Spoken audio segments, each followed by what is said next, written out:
Hello বন্ধুরা, দেখো সকালের টিফিন নিয়ে বসছি। রোজ রোজ রুটি খেতে ইচ্ছা করছে না, তাই হাজব্যান্ডকে বললাম ওটসের পাউরুটি খাবো। আমাদের এখানে বেকারিতে পাওয়া যায় সুন্দর ওটসের পাউরুটি, খুব নরম, খেতে ভালো লাগে, অনেক সুস্বাদু।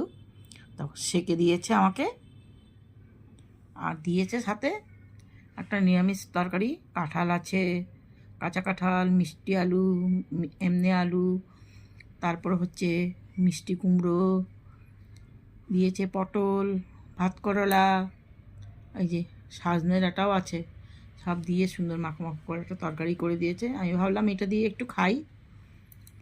আর দেখো শুকনো খেজুর নিয়েছি, খেয়ে নিচ্ছি বন্ধুরা, তোমরাও খেয়ে নাও। ঠিক আছে।